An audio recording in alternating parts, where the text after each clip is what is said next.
2026년 신년주일인 오늘 하나님이 우리에게 주시는 말씀은 구약성경 레위기 19장 1절과 2절입니다.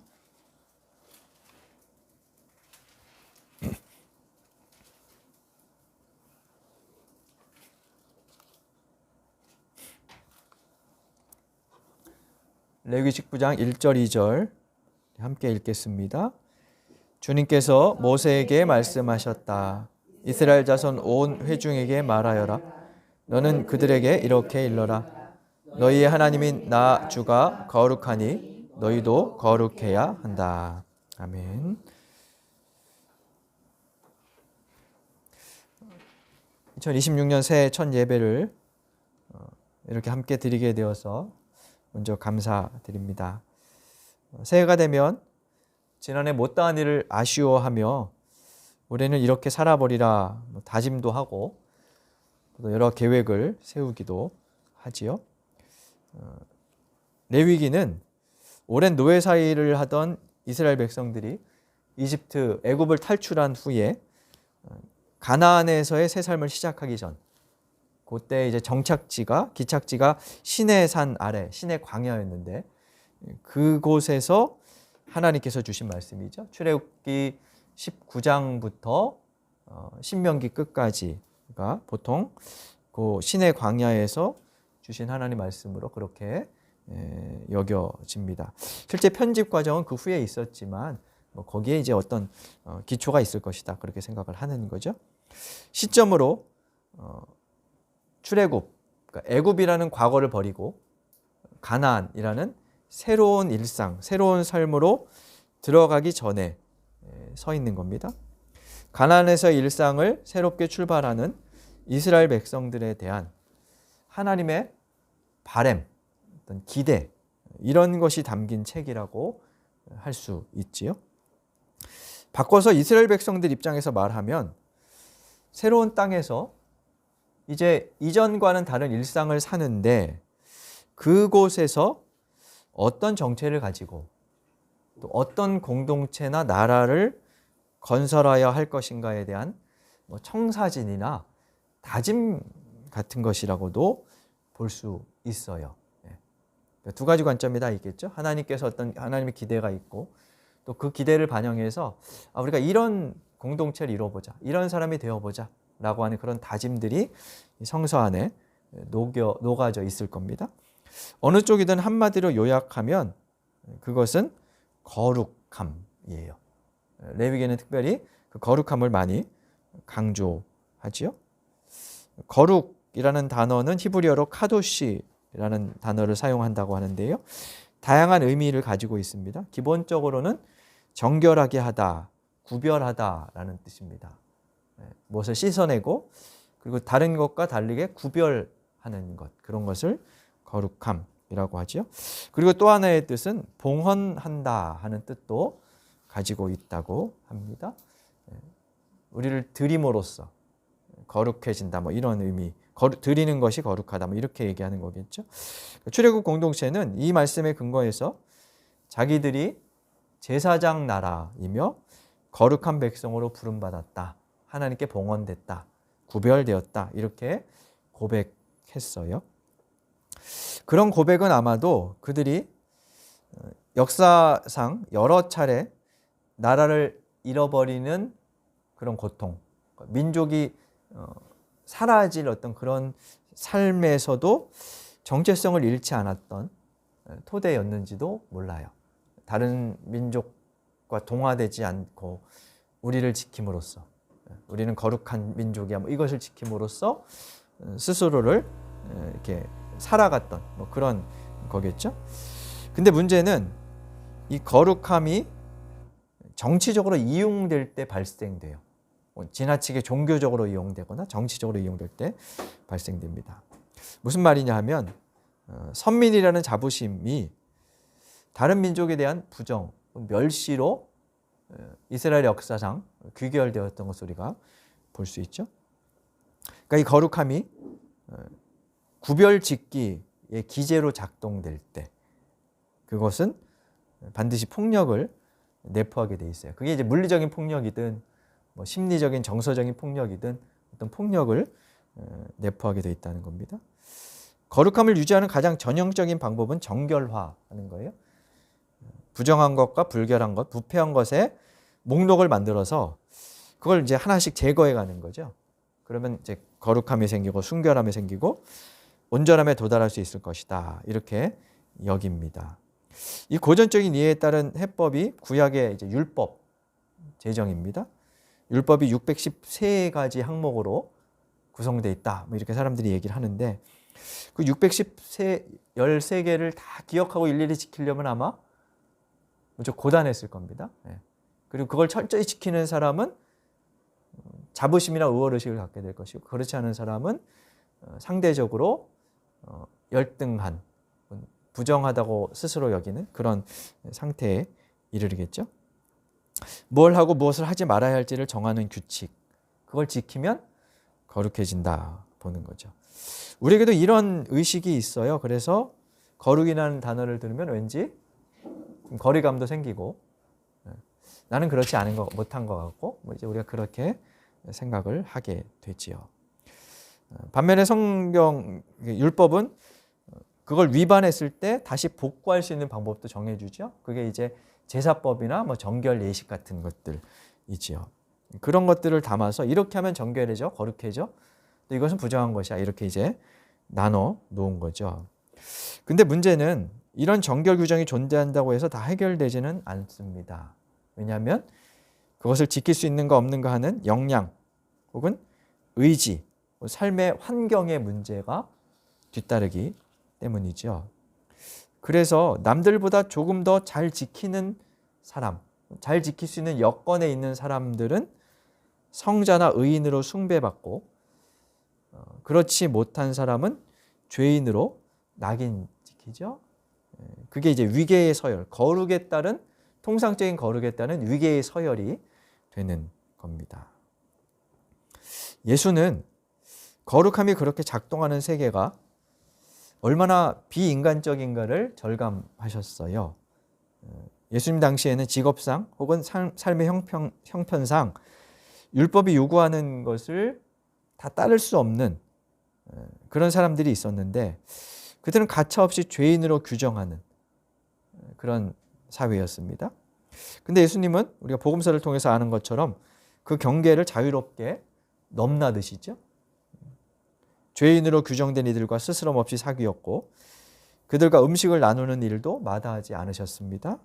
그래서 그분의 별명이 죄인과 세리의 친구, 먹고 마시기를 탐하는 자, 탐욕이 가득한 자, 뭐 이런 말이죠. 그렇게 불렸죠. 그렇다면 예수님은 속된 존재였을까요? 우리는 그렇게 여기지 않죠. 누구도 그렇게 말할 수 없습니다. 왜냐하면 예수님에게 있어서 거룩은 이론이 아니라 어떤 규정이 아니라 삶의 구체적인 삶이었기 때문이죠. 율법 조문을 잘 지키면서도 마음이 온갖 더러운 욕망으로 가득 차 있는 사람들은 예나 지금이나 존재합니다. 예수가 가장 미워했던 것은 바로 그런 위선이었고 그는 거룩한 삶의 내용이 그 위선을 벗고 자비를 베푸는 것이다 하는 것을 자각하셨습니다. 사랑하는 마음, 가엾게 여기는 마음이 곧 하나님께서 바라시는 거룩한 일상임을 주님은 깨우치시고 실천하셨죠. 오늘 본문 너희의 하나님인 나 주가 거룩하니 너희도 거룩해야 한다는 레위기 19장 2절은 레위기의 성결법전의 대헌장으로 불리는 내용인데요. 근데 이 19장에는 그래서 이제 이 대헌장 이후로 거룩함이 무엇이다 하는 것을 쭉 19장 전체에서 나열하고 있는데 그 내용을 보면 종교적인 것들이 많지가 않아요. 19장을 한번 잠깐 살펴보시면 1, 2절에서 너희 하나님 나 주가 거룩하니 너희는 거룩해야 한다 하면서 3절에서는 부모에 대한 공경, 안식일 규정 이런 것이 나오고요. 4절에는 우상에 대한 문제들 그리고 5절부터 8절까지는 희생 제물에 관한 규정들이 쭉 나옵니다. 이 부분은 종교적인 것, 그러니까 종교 활동에 관한 것이라고 볼 수 있겠죠. 근데 9절부터는 그렇지 않아요. 9절에 보면 추수할 때 밭 구석구석까지 거두지 말라고 하시고 포도를 수확할 때도 모조리 따지 말라고 하시죠. 그것은 가난한 사람들과 나그네 신세인 외국 사람들의 몫이다. 이렇게 말씀하시고요. 뿐만 아니라 11절부터 보면 도둑질, 사기, 이웃을 속이지 말아야 한다. 이렇게 말씀하시고요. 13절에 보면 이웃을 억누르거나 이웃의 것을 빼앗지 말고 품꾼을 쓰면 삭슬 내일 줄게 하지 말고 그날 지급해라 라고 이야기를 하죠.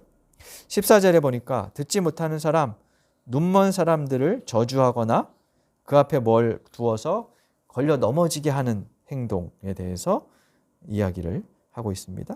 15절에는 재판의 공정, 그리고 16절에 보면 남을 헐뜯는 말들을 퍼뜨리고 다니면 안 된다.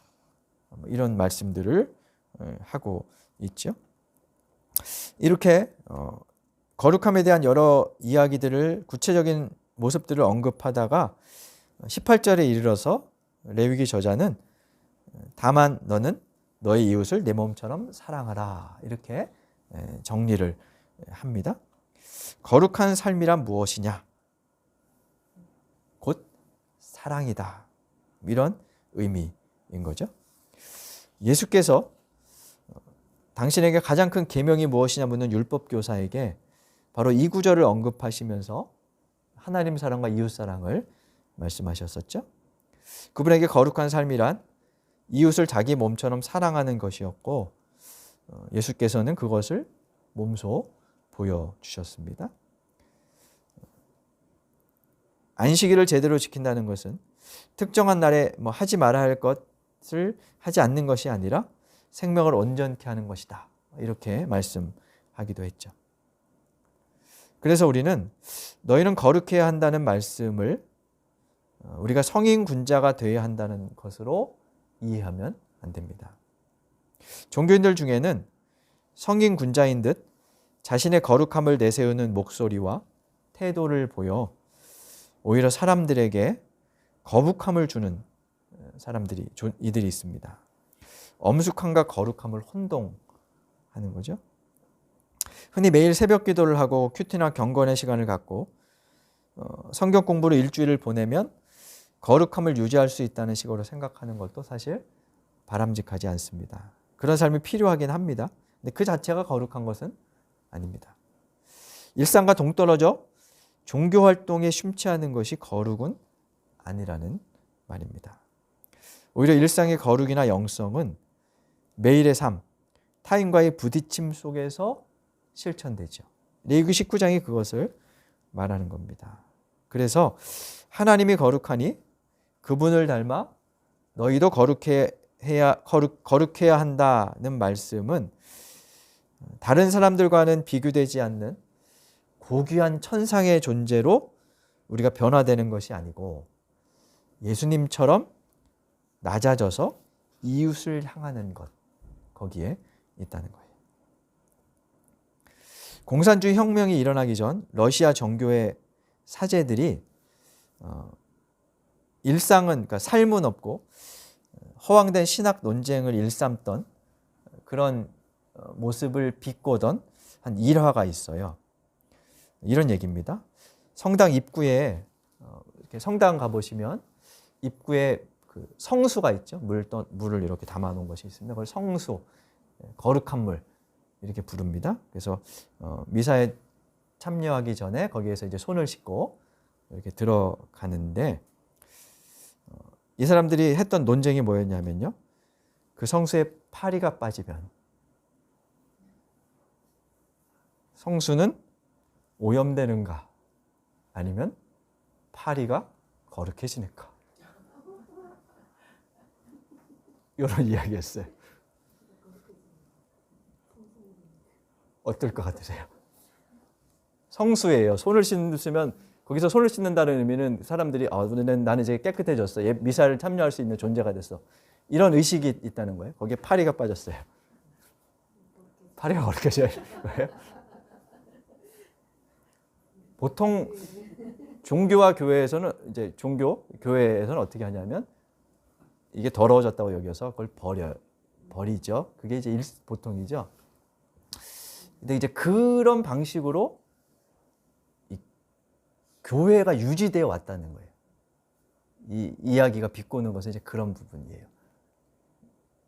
그래서 내가 그동안 거룩하다고 여겼던 그것이 뭔가에 오염이 돼서 이게 오염됐다고 생각하지 않고 그 파리조차도 그 성소가 거룩하게 할 수 있다 이렇게 생각하지 않고 그걸 버림으로써, 바꿔 말하면 교회는 성스러운 것이고 일상은 그렇지 않거나 세속은 그렇지 않다라고 여겨서 그 세속적인 어떤 것이 교회에 들어오면 교회가 더러워진다고 생각하는 거죠.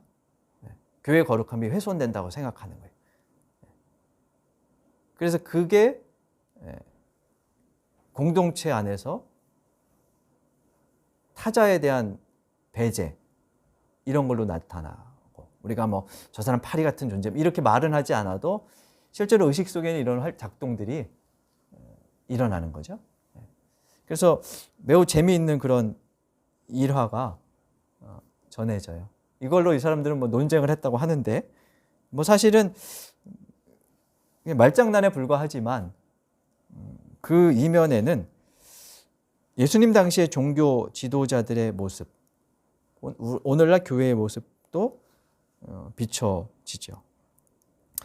예수님 당시의 종교 지도자들은 자신들의 성수가 더럽혀질까 봐 불결하다고 생각하는 이들을 공동체에서 걷어내고 멀리하려고 했습니다.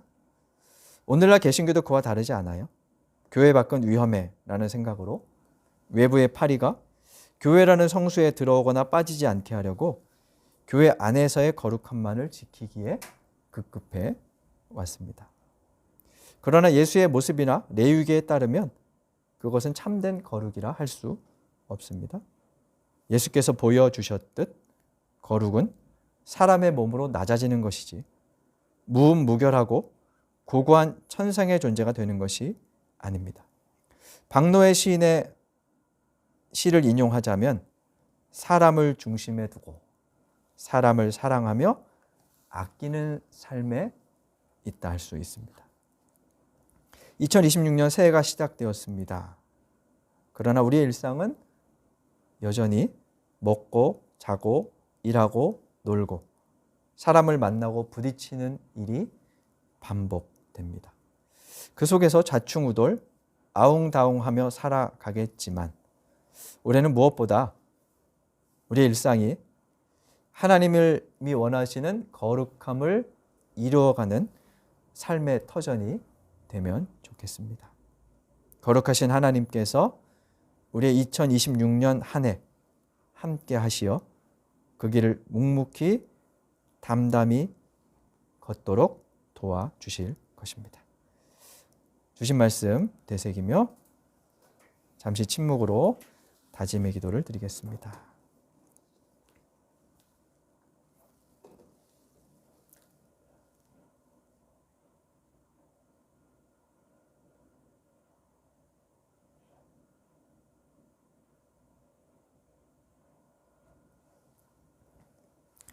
하나님, 저희에게 새해를 주시고 이 아침에 주님의 뜻을 묵상하며 한 해를 시작하게 하시니 감사드립니다.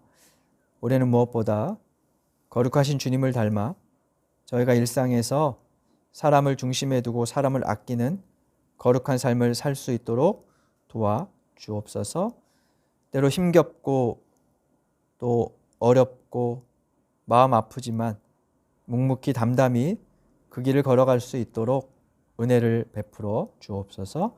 예수님 이름으로 기도드립니다. 아멘.